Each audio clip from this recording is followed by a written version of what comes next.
I'm gonna start a little timer because the timer thing's cool. Let's do this.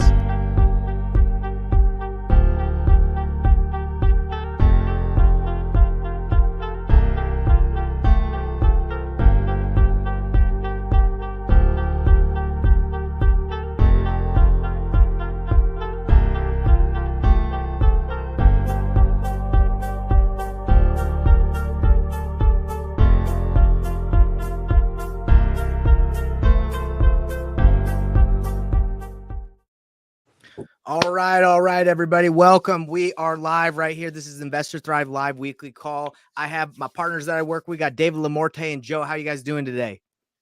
Doing great. Doing great. Happy Wednesday. Happy Wednesday, everybody. Guys, it's important that you start the day off with energy and excitement. I got my Diet Coke ready to rock and roll. All right, let's go. So, everybody, we are going to talk about something that affects me, an investor has been investing for quite a while. It affects the brand new guy, it affects everybody. Someone that's even been in it for 20 years. I was on a podcast with someone that was talking to me about the amount of deals that they have to look at and how do they determine whether it's worth their time. So that's what we're going to talk about today is when you get a seller, whether it's off market, on market, a lead that you see on Facebook, a friend brings you a deal and they say, hey, I have something. Are you interested? And you have to determine quickly, am I going to say no? Am I going to look at it? How do I determine if this is worth my time? Do you have all those things? And David, I know we talked about this a little bit ago. You even break this down is, should I even go to the house? You know, when the seller wants you to go to the house, should I go see it? Right? Sure. Today, we're going to be talking about, should we work something? We can talk about different scenarios, but we'll start with when someone just sends you a lead, because that happens to me a lot. People will send me a lead on Facebook, or a friend will say, hey, I know somebody that wants to sell in this area, or I've heard that their house is listed. You should check it out. Okay, so let's start with there, because I feel like that's the top. Because if you're talking to someone and you know they're motivated, then that's like a deeper level. So let's start with someone sends you a lead. Okay, so for me, like as we're looking to work with flippers, right? We're wholesalers. We're looking to either take the property down and wholesale it for a fee, or if it's such a good deal, you should flip it yourself. You really should. You should wholesale it. You should just take it down, carpet paint, if it's such a great deal. There's no reason to wholesale something if it's an easy flip and you can just put it on the MLS yourself, right? But the reason why I'm saying that is, like, first you got to take a look at the property and you got to determine if there's flippers or investor activity in that area. Okay. So I'm going to show you guys a deal that I got sent the other day, and I'll tell you quickly if I determined if I should go look for a buyer for it. Because if you're new to this, everybody, what we do is we look at what other wholesalers, other agents have under contract, and then we find a buyer quickly, and then we make our assignment fee there. We sometimes go off market, but right now on market, it's easy, especially if it's already under contract. It's quick to go get a deal. So I'm going to show you guys my screen. And again, with batch leads, I'm not able to show you guys everything because the YouTube will flag it. So I got on the back here, but let me show you this deal really quick, guys. And I can look it up here on batch and I'll actually show you. So I get sent this deal. It's on an email I got, and I have buyers in this area, in the Orlando area. So I look at it quickly. All right. It looks like a decent home. And you know, if I was a flipper, it looks like a flip that I'd be interested in doing just by looking at the front, because it's not like a weird layout. You can just see from the outside, it would be pretty normal, like neighborhood where there's probably a lot of good comparables, right? Because a flipper, they're going to look at something and be like, am I dealing with something that's crazy? And it's like not like anything else in the neighborhood, or is this a cookie cutter home that I can base a lot of my knowledge off of, right? So I'll stop sharing super quick. With batch leads, I'll show you. You guys just have to go to property. I know it might be kind of hard to see, but right here on the left-hand side, you go to property, you type in the address, and you press search. And that way you can get more information on the property itself. You can click on details. It can tell you who owns it. It can tell you bedrooms, baths, if there's any liens, any issues with the property, if it's listed or not. So this is the information it can give you. And you can go to comparables. Okay. And you can see quickly on this one that its estimated value on this property, it's about 448. Now, you don't always just want to go off of the estimated value off of whether you're using Zillow, Realtor.com, batch leads. You want to do a little bit more research into it, but that's usually pretty accurate of the ARV is the estimated value right here. And I can zoom in on that where it says estimated value. Okay, 448. All right. So you just scroll down here, and this has specific filters on it telling you, within a mile, 2 miles, houses that are, built within the same time period. These are what they've sold for, right? And it tells you sold, it tells you active. So quickly I can say, okay, Batch is saying it's around 448. I know it's in a hot area because if I zoom out, this is in the Winter Park, Florida is like a suburb of the Orlando area, heavily populated. So without me having to dive too deep into the data, I can say there's flipper activity there. The flippers are in every major metro. If you're going to work in a little town, which I'm going to show you in a little bit, that's where you got to be a little hesitant if you're going to work something, because it's like, well, there might not be that much investor activity. Not always. You can still do deals in small areas, but it does help you if you work in larger areas, if you're wholesaling, right, for dispoing deals. So let's go back to this deal. Again, I haven't decided to work yet. I just have seen the information that Batch has given me, and I'm like, okay, this is looking pretty decent so far. And let's go back here. So what other information can I have? So built in 1977. Most flippers right now in the Florida area, I know that if something's above 1970, they're interested. Now, if it's below 1970, they're like, I don't know. There's usually I got to change the pipes, maybe electrical. So usually if you can get a home above 1970, that's a good thing that flippers will be like, okay, I'm interested in that.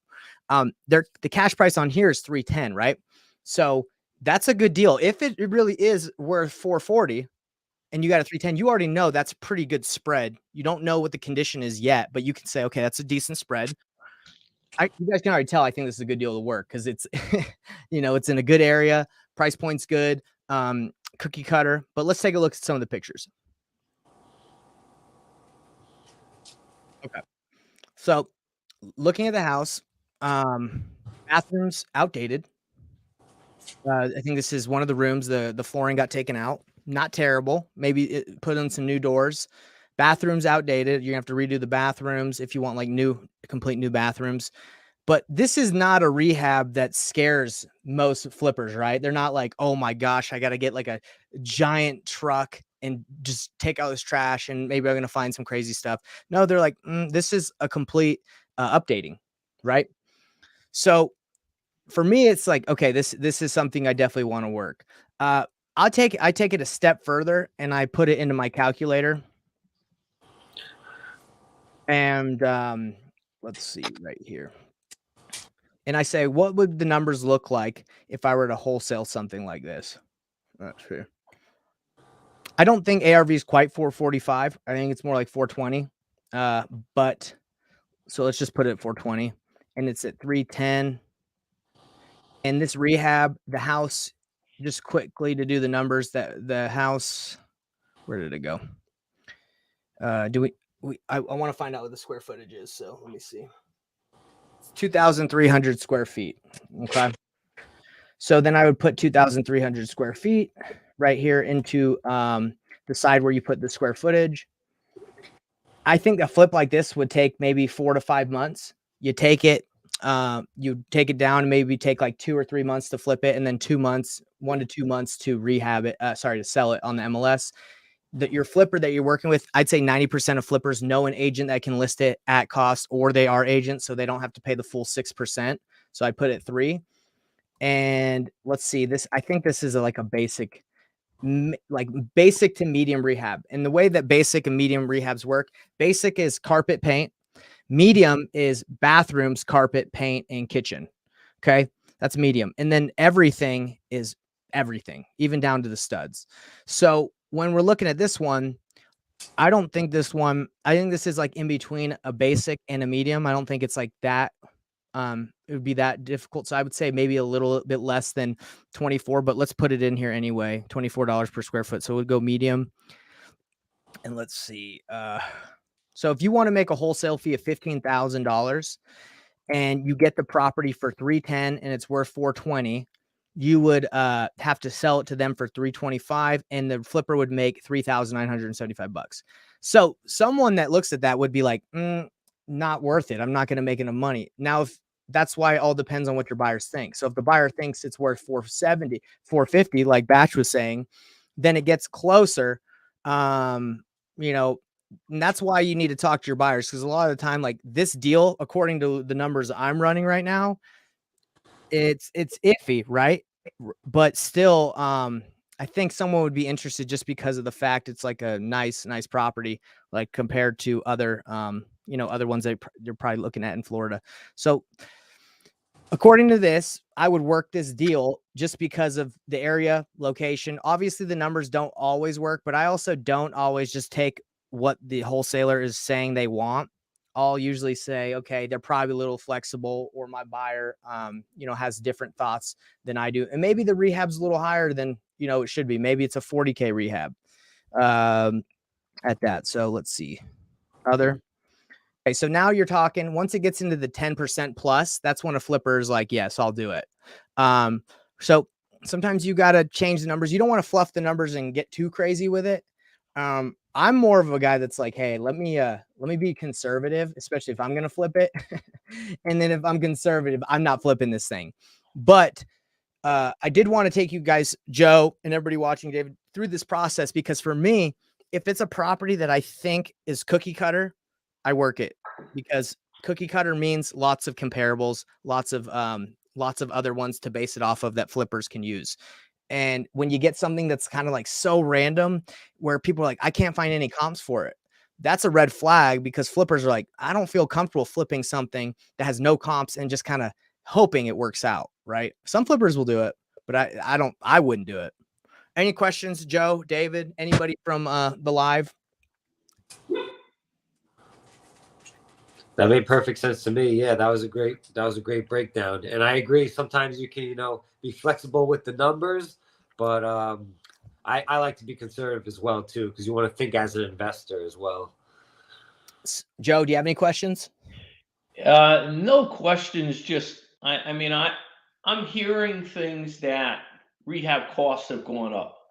So I think using 18, 24, and 40 may be ultra conservative, because especially Florida, you've got supply chain from COVID, and you've got supply chain problems. Sorry about that, guys.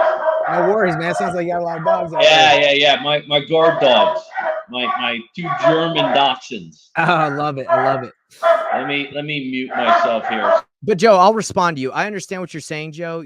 Like that rehab costs have gone up. So I agree with you. So looking at this deal, I'm like, oh man, that's not as good. But because I know that Florida, where we're in Orlando, is pretty hot.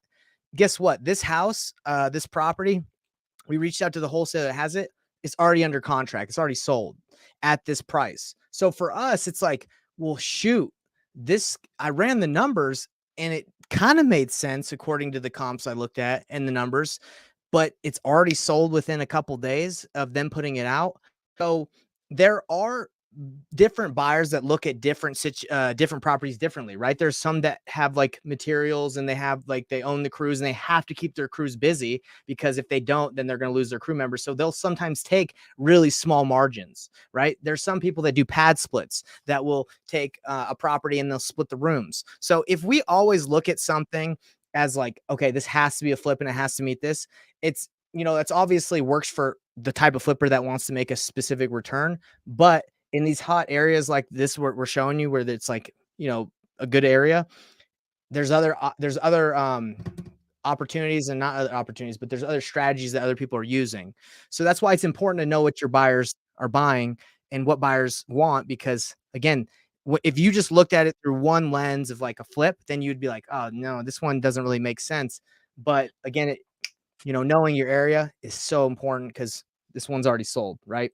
So anyway, if you work in a really hot area, everybody, know what your buyers want. And if you run it through the lens of a flip and you're like, I don't know, I always say, hey, if you're cool with a couple of your buyers, you might as well reach out to 2 or 3 of them and just get their vibe on it, get their opinion, be like, hey, I see this good one, a good property, it meets your criteria, where would you be on this one? And then if they're like, man, I really like this, and then you can go back and forth and say, hey, look, they're asking for 310, obviously I have to get paid, what would you pay? And then you can have that conversation with them. But that's that's how I would determine quickly. And I know, I went a little longer because I wanted to go a little further, but that's how I determine if I would work a deal. I don't let price really determine if I'm going to work a deal all the time, because if it's a wholesale deal that someone has, that usually means they have a fee inside, which it can be anything from $1,000 to like $70,000, right? They have room to move. I got this deal the other day from a wholesaler here in Utah, and he said, "Hey, help me find a buyer for this at 440." And I was like, "Well, what do you have it under contract for?" He's like, "I got it for 370." So he had, what is that, a $70,000 fee baked in that he had. So if I were just to not be like, "Oh, bro, 440, no way," he ended up accepting an offer at 385. So he wanted 440, but he accepted 385 and made 15,000. And it happens time and time again. So if you see a good property, hot location where you got buyers, don't always get whatever the word is, dismayed or like not interested in working some just because the numbers don't work immediately, especially if it's a deal on the MLS or another wholesaler's got it. David, do you have something you want to say, or Joe, do you have anything you want to say to that? I would just double down on how you said important it is to understand your buyers and their buy criteria, because you really don't know. Sometimes what they could purchase it at, they might have materials. They may just want to keep their crews busy. They may be, for all you know, wholesaling it to a hedge fund. And so things like that are always happening. So sometimes you don't want to judge too harshly at the beginning. Yes, I got beat out the other day by $100,000. Okay, so I got a property. The numbers made sense at 310. I called the seller and he's like, "I got someone at 410." I was like, "That's not a real offer. They're gonna bounce." And he's like, "Well, I'll call you when it closes." And he texted me the day it closed. He's like, "It funded. It got paid." And I was like, "Oh my gosh! Like who bought that?" So I asked the guy for the buyer's number, called him. The buyer was a wholesaler that ended up closing on it, was going to fix up the property and get the tenant out, clean it up, and then he was going to sell it to a hedge fund once it was cleaned. Because the hedge fund had offered like 440, not knowing the current condition that it was in was terrible, right? So the guy was just going to take it down, clean it, and get it out. Now I think that's kind of a gamble. It's very risky, but he was willing to do it. So that's, sometimes you get paid. You get that seller got $100K more than most everybody else was willing to pay, because that one dude was willing to get crazy, right? So, sometimes they win like that. So that is how everybody, nutshell. I know that wasn't that quick, but that's how I determine quickly if it's a hot area, if it's got a lot of investor activity, if it's above 1970 and it's 3.2, especially if it meets those, like, bro, that's hedge funds are wanting that. Everybody wants that. Go definitely try and find some buyers. Now, this is where it gets kind of confusing. Now, if you're working in Salt Lake City, Utah, or Orlando in a specific market and someone brings you a deal, that's easier to say yes to because it's your market. But if people are bringing deals from Kentucky, Oregon, places that you've never done deals, I've done deals all over the country, so I know how to find buyers. But sometimes people get deals that are outside their markets and they're like, they think about it, right? They're like, maybe. It happens all the time. I just got this text message from my buddy to look at this deal. So let me show you guys. He said, "Hey man," he's a window cleaner, and he said, "Hey, I just cleaned the windows of this property in Pendleton, Oregon, and the lady, the grandma that passed away, her granddaughter inherited the property. I just cleaned the windows. She lives in Michigan. It's really, I think they want to sell it quick. You should give them a call." So I was like, "I'll take a quick look." Right? This is a very quick look. I look at the house. Okay, so it's outdated, and that's pretty much all I know about Pendleton, Oregon at the moment. I got an outdated house and the windows are clean, but at least I know that there's motivation involved. Because the granddaughter lives in Michigan and she doesn't probably want to deal with it. So is Pendleton a hot area? Is that something that there's going to be a lot of investor activity? If you guys just look, Pendleton, Oregon is a pretty dang small town. So the next thing I'm going to do, just very quickly, I'm going to see if there's investor activity in the area. Okay, so I'm going to take this house. where was the address? Does this happen to you guys, by the way? Like, Joe, like you get something kind of random and you're like, maybe I should look. Yeah, happened to me today. Actually, I was just looking at one right before our call, and I used the calculator to help look at it. My numbers are way different, but I'm still gonna call the agent because you don't know. Never know. You just want to don't take too long on it, right? But let's take a look at this one. It's a 3-3. So let's kind of see if there's any other properties that kind of meet the criteria of this in the area. Let's see, a 3-3. Let's look at this one. So this is not okay. Not a comp, right? Completely different. I really just looking to see if there's anything that looks like it's been like completely flipped. Like if I can look at the pictures and be like, okay, there's obviously a flipper around here. That looks kind of flipped. Yeah. I would say it's in pretty good shape. It looks like some of it's been flipped. That's 650. Let's take a look at this one. Okay. No, not flipped.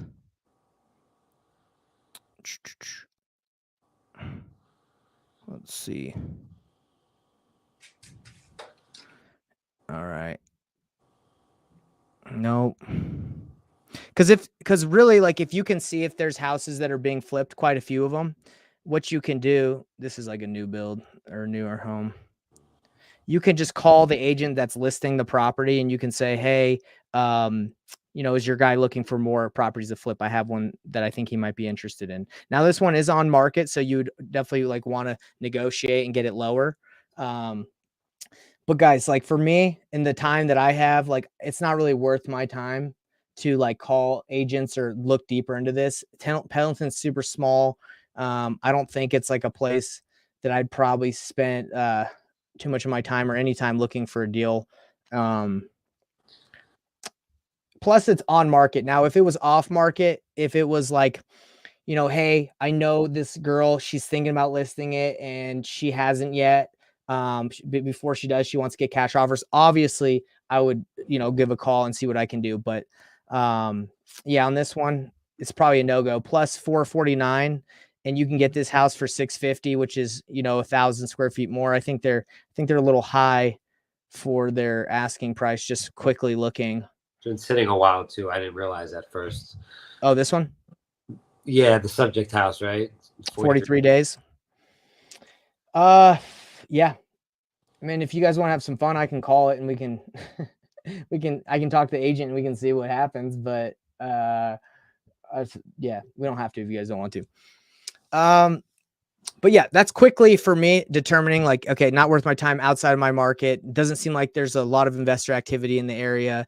And I would probably have to deep dive pretty far to find a cash buyer that would want this. And I'd have to negotiate it probably like at least $50,000 or $100,000 less than what it's listed for on the MLS for a cash buyer in that area to be like, hey, it's worth working with you versus me just waiting till, or me just calling directly, right? Like you want to be able to provide value, especially if you've got a deal on the MLS. You can't just call an investor and say, hey, investor, are you interested in this house? I haven't called, I haven't negotiated, I haven't done anything. Then they're like, well, hey, bro, you haven't done anything pretty much other than see a property.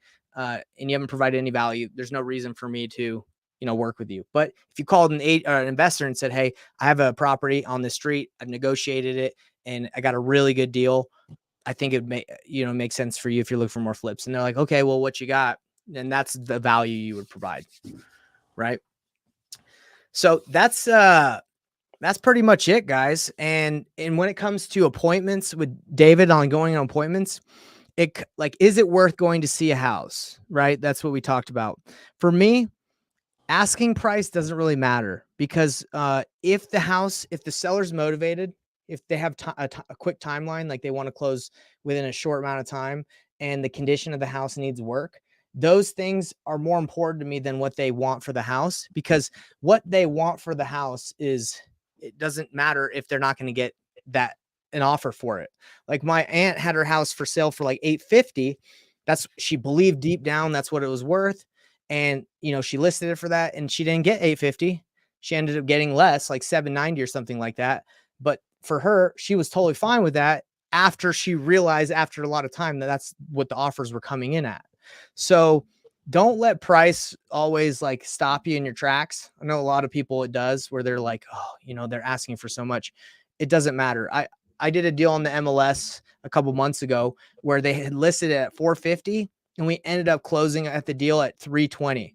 Okay. So $130,000 less because we found out that that property lines weren't correct. We had to redo the property lines. The house had a lot more issues. So sellers can have like, you know, big thoughts about what they want, but as long as there's motivation, timeline's quick, and the condition needs work that lead, right? Whether it's an agent, wholesaler, or off market. 100%. Let's see. Joe, David, any questions? I think we got one question. One guy from the YouTube saying, "What's up, guys?" Yeah. What's up, Jeremy? Yeah. So, anything from the audience or you guys? I didn't have a specific question. I would just, say that that's why it's so important to first be close with your buyers. And also, I think, be honest with yourself on this journey. It's not like being an employee or an entrepreneur on this journey. So you got to be honest about what resources you have and who you have that you could talk to and how quickly you could move that. And it's like, if you don't like, yes, you could maybe go into that market and find that thing and spend a few days. And that could be a deal that could closes and you could make money on it. But you could get lost in things like that. So I think it's about determining, okay, I have whatever you have that day, like, and every day is different. Like today I have a different amount of buyers than 2 weeks ago. So with what the projects that are coming to me right now, what can I feasibly do? What are my current resources that I can use where it makes sense to take time and do this? You know, because sometimes you can plug and play and it's worth that to dive in. And sometimes you can't because you don't have those current resources. And it might take a day or two just to get those resources. And sometimes that's not the best move. So right. Time is the most precious thing we have as investors because we get to determine, you know, how we use it. And not only that, but like what deals we work. Right. So if I spend all day in Pendleton, Oregon, looking for a buyer for this deal, is that the best use of my time when, you know, I have 5 or 6 other deals I can work in Orlando? Probably not. But check this out. Let me say this really quick, everybody.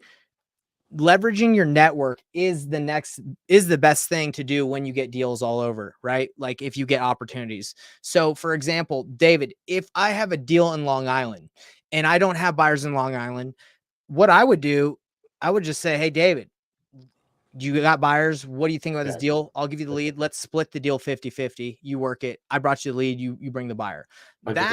That way I'm able to leverage my ability to work my own deals, focus on my own market, and we can still do deals together. Same with you, Joe. Like if you get a deal in Orlando or Texas, you know, or even in Long Island, you could send it to him or we can work together and you guys can leverage the networks that are there. And that's why you don't have to pass up deals, but I wouldn't work on them like aggressively yourself unless like we're in Pendleton, Oregon, like I was showing you, and this house, someone's like, hey, dude, the seller's willing to take 120, you know, and you're like, okay, I might as well just buy that myself and relist it or, you know, put some work into it. If it's a no brainer, obviously, you know, you guys know that if it's like 50% of Zillow estimate, but that's not how it always works. But speaking of networking, check this out, guys. I'm 1.5 hours from Pendleton, Scotty, Washington, Texas. Look at that. May I call the agent? Of course you can, Scotty. Go ahead. Oh, yeah. And if you get the deal, Scotty, give me $20. How's that sound? Yeah, man, definitely call. So this is the situation, Scotty. My buddy just cleaned the windows here, and they said again that the owner of the property lives in Michigan. So you already know it's absentee owner. That's as much as I know, and that's the information that I've been given. But yeah, so you can at least go into it knowing that, you know, it's outdated and there's some motivation there. Thank you. You got it. Okay. All right. Good luck, Scotty. That's awesome. See, guys, isn't that awesome? Like the power of networking and all that. That's great. Perfect. And Scotty asked. Good for you, Scotty. Other people will be like, I'm just going to call. Forget that. Well done. So just know, guys, as you do get opportunities sent to you, keep me posted, Scott. Cool.